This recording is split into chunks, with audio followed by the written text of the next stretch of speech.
Alright, NoSkips here. Hearthstone's biggest update is coming in less than 24 hours, and I'm going to go over the 5 things that you need to know about the upcoming meta in Forged and the Barrens. There's new cards going in, cards that are leaving, all new cards that we've never seen before in the Baron set and the Core set. This is going to be a slightly longer, less scripted version of my earlier reviews, and I hope you like the changes. If you have any feedback, leave a like, leave a comment, and subscribe if you want to. All right, first up on the list is a list of returning archetypes that you're definitely going to see pop up again for the next year of standard play. So a lot of these you might be sick of already. You're sick of seeing Secret Passage, you're sick of seeing Spirit Jailers, Soul Shards hitting you in the face for 9 damage on 5 mana.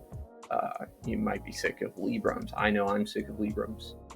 But a lot of these packages are keeping very powerful cards that help enable the archetypes and will still enable the archetypes for at least another year. If you look at cards like the Stealth package or the Secret package in Rogue, those are great examples. They're losing almost nothing. Almost all of their packages of cards are kept within the same set with Ashes of Outland. We're still going to see Crazy Ramp with Druid. We're still going to see Self-Sharpening Sword, Deadly Poison. So overall, I think Skullman's Academy and Outland and Darkmoon Fair are all big. So I have a bunch of archetypes listed here, but not all of them are here. You'll still see Yashiraj. You're still going to see Carnival Clowns come back. Those decks might not have the same power level, and who knows, maybe with Barons we're going to get a lot of new archetypes that actually beat these things out. Next up, we have rotating archetypes. So these are archetypes that are going away. You might be sick of these, and good news, they actually are going away. If you're sick of Highlander decks, if you're sick of Ramp Paladin cheating out stuff on turn 5 with Naz Dormu, if you're sick of drawing bombs out of your deck, good news, those things are not going to be in standard anymore. Pure Paladin is losing some of its best pieces, no Cyclone Mage, and yes, no lackeys. There's no Res Priest in the upcoming standard meta. There's no Galakrond. All of these things are going to have their archetypes totally gone. And this isn't even everything. There's a lot of stuff that's losing vital pieces. What I haven't even listed here is the number of standard cards that come from Classic that are actually rotating out. A lot of Classic staples like Frost Nova, Frostbolt for Mage, Animal Companion, Kill Command, Eaglehorn for Hunter. There's a lot of vital pieces of those classic archetypes that you're just not going to see with the new rotation. They're probably going to be replaced or power creeped by other new archetypes that are coming in, but it's going to make everything feel a lot more fresh and exciting, and I'm personally excited to see what direction these decks go in. Third on the list is the Barons set.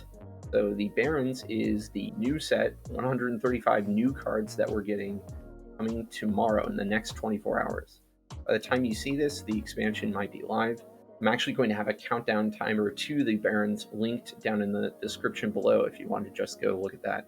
But a lot of the new powerful stuff that we might see in the upcoming standard meta actually might have to do with the Barons set. Who knows if watch posts are actually going to become a thing? I certainly think that cards like Guff Rune Totem, cards like Cariel Rome are going to be absolutely busted in archetypes that already exist in the meta.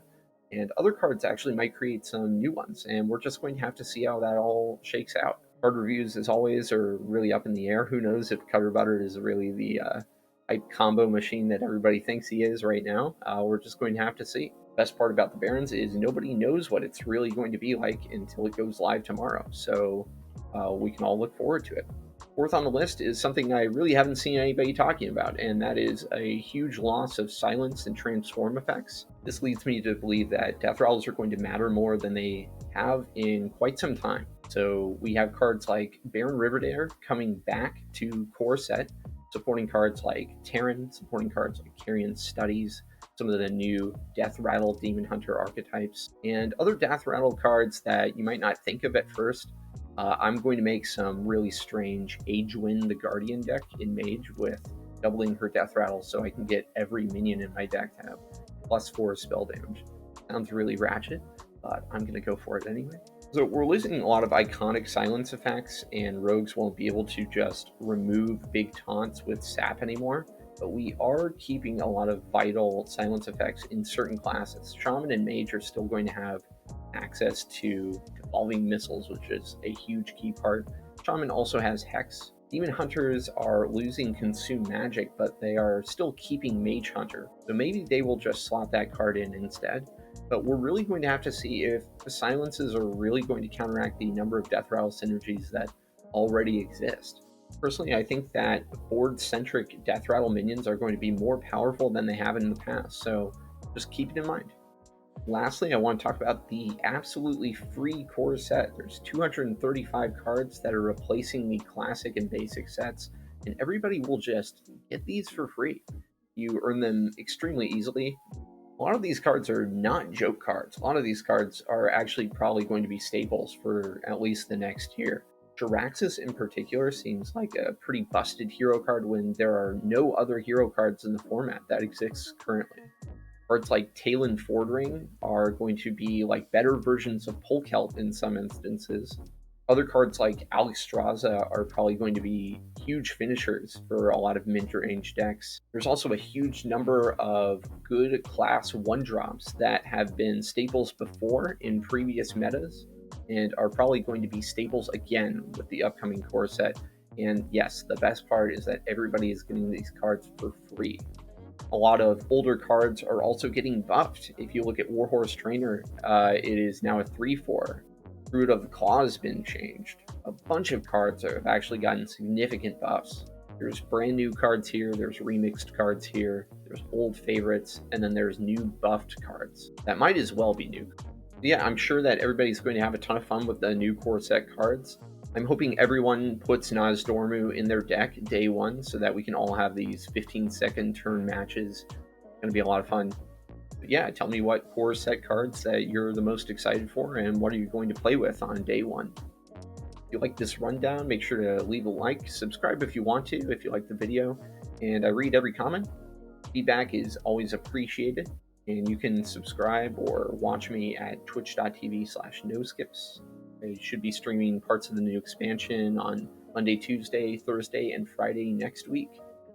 And I will see you all tomorrow.